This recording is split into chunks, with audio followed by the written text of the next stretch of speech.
दोस्तों अगर आपको फेडेक्स में एक इंटरनेशनल इंपोर्ट एक्सपोर्ट अकाउंट बनाना है तो इसके लिए क्या क्या डॉक्यूमेंट आपको चाहिए, फेडेक्स का शिपिंग कॉस्ट कितना है, शिपमेंट चाइना से पिकअप होकर इंडिया तक कैसे डिलीवर होगा और इसके बीच में क्या प्रोसेस है, ये सारा कंप्लीट इंफॉर्मेशन आज की इस वीडियो के थ्रू मैं आपको शेयर करने वाला हूँ। वीडियो बहुत ही इंपॉर्टेंट एंड नॉलेजेबल है गाइस, वीडियो को पूरा देखते रहिए। और अगर आपको सीखना है चाइना से कैसे हम इंपोर्ट करेंगे, अमेजॉन फ्लिपकार्ट मार्केट प्लेस पर कैसे सेल करेंगे, सो इस चैनल को सब्सक्राइब करके बेल आइकन को प्रेस कर लीजिए। अगर आपका कुछ डाउट है तो आप मुझे कमेंट भी कर सकते हो, वीडियो को पूरा देखते रहिए। Let's begin.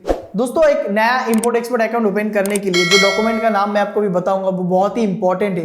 Without this document आप अकाउंट नहीं बना पाएंगे। सो कहीं पर नोट कर लीजिए जो नाम मैं आपको बता रहा हूं। सबसे पहले आपको चाहिए आईसी कोड, सेकेंड आपको चाहिए एडी कोड, थर्ड आपको चाहिए जीएसटी नंबर, फोर्थ आपको चाहिए दोस्तों जो बैंक अकाउंट है, करंट बैंक अकाउंट आपके पास अगर होगा तो बहुत ही अच्छा है। अगर आपके पास करंट बैंक अकाउंट नहीं है तो सेविंग्स बैंक अकाउंट चल जाता है, बट करंट बैंक अकाउंट आपकी बिजनेस के नाम पे होना चाहिए।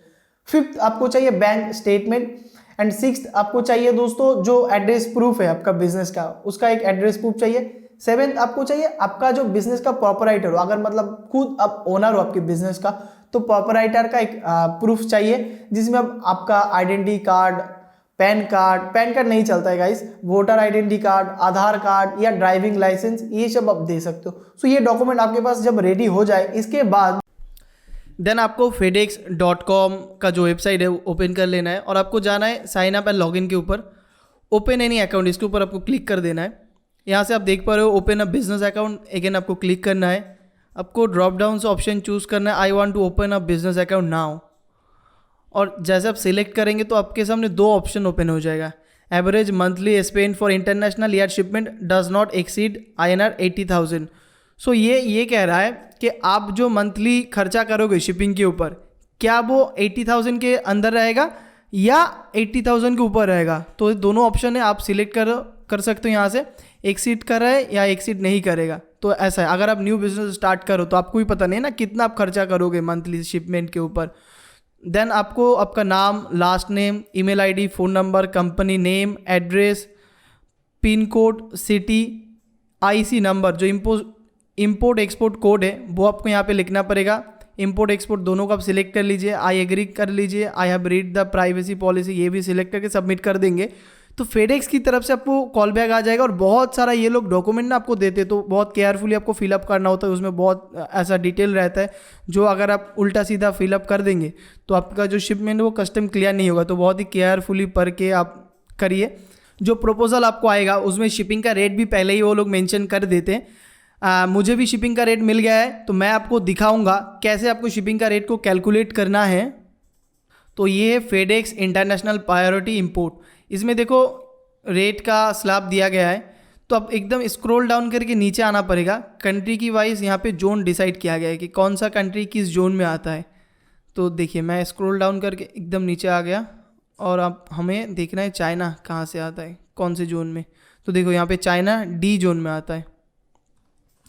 तो देखिए चाइना डी जोन में अगर आपका पैकेज का वेट 500 ग्राम है तो आपको जो लगेगा 1126.80 पैसा, प्लस इसके ऊपर दो एडिशनल और चार्जेस लगेगा जो होगा एक फ्यूल सरचार्ज और एक होगा पीक सरचार्ज। एंड ये तीनों अमाउंट के ऊपर 18% GST एक्स्ट्रा लगेगा। मैं आपको कैलकुलेट करके दिखाता हूँ। अब मान लीजिए कि आप एक 5 kg का शिपमेंट चाइना से इंपोर्ट करेंगे तो 5 kg का शिपमेंट इंपोर्ट करने का जो शिपिंग चार्ज फेडेक्स आपसे कलेक्ट करेगा वो है 2986.50। तो इसके ऊपर अगर हम दो जो चार्जेस है वो कैलकुलेट करेंगे तो फाइनल हमारा जो शिपिंग रेट है वो कितना बन रहा है। इसके लिए आपको दोबारा फेडेक्स की वेबसाइट के ऊपर जाना पड़ेगा। यहाँ पे देखो और आपको स्क्रॉल डाउन कर एकदम नीचे आना है। यहाँ पे आपको क्लिक करना है फ्यूल सरचार्ज, इसके ऊपर आपको क्लिक कर देना है। ये जो फ्यूल सरचार्ज है ना ये वीकली बेसिस पे चेंज होते रहते हैं। देखो अभी करेंटली जो चल रहा है 43%, पहले था 46, कभी 40%, 37%। तो ये हर वीकली चेंज होता है। तो जब भी आप शिपमेंट नया क्रिएट करेंगे उससे पहले आपको हमेशा ये सारी चीज़ें देख लेना है कि अभी फ्यूल सरचार्जेस हाई चल रहा है या लो चल रहा है। तो उस हिसाब से आपका जो प्रोडक्ट का प्राइस है, सेल करने की क्या प्राइसिंग आ रहा है वो पहले ही आप कैलकुलेट कर पाएंगे। सो मैं आपको कैलकुलेट करके दिखाता हूँ। देखो ये 43% हमारा इस अमाउंट के ऊपर पहले हम ऐड कर लेंगे जो 5 kg का अमाउंट हो रहा है, ठीक है। सो मैं कैलकुलेटर ओपन कर लेता हूँ। यहाँ पे आप देखो 43 डिवाइडेड बाय 100 मल्टीप्लाई बाई 2986 तो हमारा इसके ऊपर जो एडिशनल चार्जेस आ गया 1283। इसके ऊपर और आपको पिक जो चार्ज है वो ऐड करना पड़ेगा। तो इसके लिए आपको दोबारा फेडेक्स की वेबसाइट के ऊपर आना पड़ेगा और यहाँ पे आप देखिए।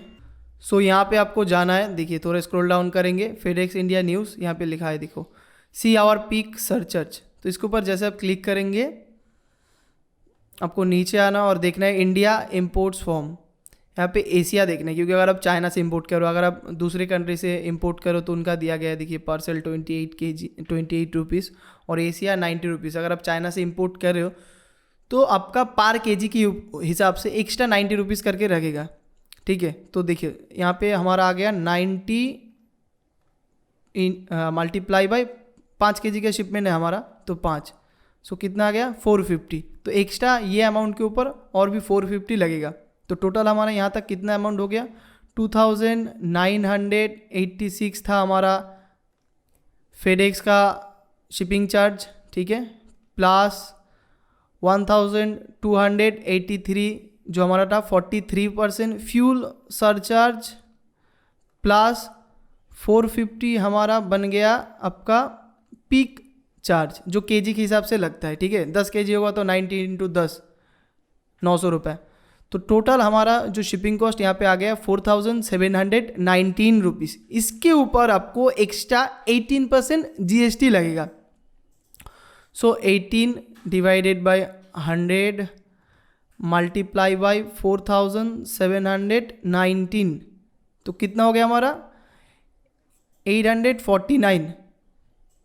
तो 4719 प्लस 849, सो टोटल हमारा जो शिपिंग कॉस्ट बन रहा है 5 केजी का शिपमेंट चाइना से इंडिया तक लाने के लिए फेडेक्स के थ्रू, वो हो रहा है 5568 रुपीज़। आई होप यहाँ तक मैं आपको क्लियर कर पाया। अगर आपको यहाँ पे कुछ डाउट होता है, कुछ क्वेरी है, तो आप मुझे कमेंट कर सकते हो।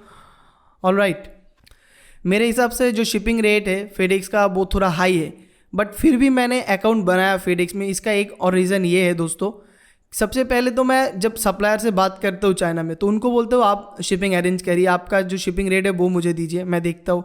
फिर मैं अपने फ्रेट फॉरवर्डर से बात करता हूँ। अगर वो लार्ज शिपमेंट होता है लाइक 10 केजी 20 केजी 30 केजी का होता है, तो मैं फ्रेट फॉरवर्डर से बात करता हूँ। और मेरे जो फ्रेट फॉरवर्डर है ना, वो कम केजी का शिपमेंट भी मेरे लिए इंपोर्ट करके देता है, मतलब 2 केजी 3 केजी का हुआ तो। फिर भी कहीं कहीं जगह पे मेरे फ्रेट फॉरवर्डर जो है वो काम नहीं कर पा रहा है, तो उसके लिए मैंने फेडेक्स में अकाउंट बनाया, क्योंकि मुझे 1 केजी 1.5 केजी का सैंपल ऑर्डर करना होता है। अगर प्रोडक्ट चलता है फिर मैं उसमें बल्क में ऑर्डर करूँगा, और उस टाइम क्या होता है मेरे सप्लायर जो वो शिपिंग अरेंज नहीं कर पा रहा है, तो वो टाइम पे फेडेक्स मेरे काम पे आएगा। इसीलिए मैंने फेडेक्स का अकाउंट बनाया।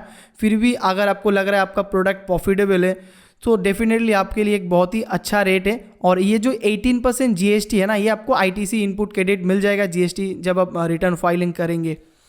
सो गाइज, अकाउंट बनाने के बाद आपको शिपिंग लेवल जनरेट करना है। शिपिंग लेवल में बेसिकली आपका जो सप्लायर है उनका एड्रेस रहेगा, प्रोडक्ट क्या आप इंपोर्ट करो उसका नाम रहेगा, उसका टोटल इनवॉइस वैल्यू कितना है वो रहेगा। सो वो शिपिंग लेवल जनरेट करने के बाद आपको शेयर करना है जो आपका सप्लायर है उनको, एंड वो शिपिंग लेवल बॉक्स के ऊपर पेस्ट कर देगा। फेडेक्स वहाँ से पिकअप करेगा। वहाँ से पिकअप करने के बाद शिपमेंट आएगा हमारा चाइना की कस्टम में, चाइना से कस्टम क्लियर होगा, फिर इंडिया आएगा। इंडिया आने के बाद शिपमेंट इंडिया के कस्टम से क्लियर होगा, और इंडिया कस्टम में क्लियर करने के टाइम पे जो प्रोडक्ट का BCD है, मतलब बेसिक कस्टम ड्यूटी है, वो लगेगा। उसके ऊपर आपका IGST जो है वो लगेगा। तो ये 2 चार्जेस प्रोडक्ट के ऊपर लगेगा, और कुछ अगर वेयरहाउस चार्जेस या एक्स्ट्रा कुछ चार्जेस लगता है कभी कभी, तो वो सब लगने के बाद आपका जो एक बिल ऑफ एंट्री बनेगा, उसमें जो टोटल वैल्यू रहेगा वो आपको एक्स्ट्रा फेडेक्स को पे करना है, ठीक है। ये अमाउंट एक तो पहले आपने दे दिया, shipping charge, fuel charge, freight charge, ये सब दे दिया। उसको छोड़ के आपको ये अमाउंट को पे करना है फेडेक्स को, जो फेडेक्स पे करेगा, जो आपका कस्टम डिपार्टमेंट है वहाँ पे पे कर देगा। फिर आपका शिपमेंट आपकी वेयरहाउस पे डिलीवर हो जाएगा। जो बिल ऑफ एंट्री में BCD IGST पे करेंगे, उसमें जो IGST है, अगर कस्टम आपका क्लियर होता है GST आपकी GST सर्टिफिकेट से, तो वो IGST अमाउंट आपके GST पोर्टल पे क्रेडिट मिल जाएगा। एंड गाइस फेडेक्स में अकाउंट बनाने के लिए जो जो डॉक्यूमेंट मैंने आपको बोला उसमें एक डॉक्यूमेंट है AD कोड। तो मैंने एक वीडियो बनाया था AD कोड कैसे आप बैंक से लेंगे, और मेरा जो बैंक है मैं यूज़ करता हूँ वो है एक्सिस बैंक। एक्सिस बैंक मुझे अच्छा लगा, अगर आप अकाउंट अभी तक नहीं बनाया आपको बनाना है तो एक्सिस बैंक को आप यूज़ करिए। AD कोड को दोस्तों मिल जाने के बाद उसको आपको पोर्ट रजिस्टर करना होता है आइस गेट की पोर्टल पे जाके। तो वो बहुत ही कॉम्प्लिकेटेड प्रोसेस है, मेरा तो पूरा दिन लग गया था बस 2 मिनट का काम करने में। सो उसके ऊपर मैं डेडिकेटेड एक वीडियो बनाऊंगा।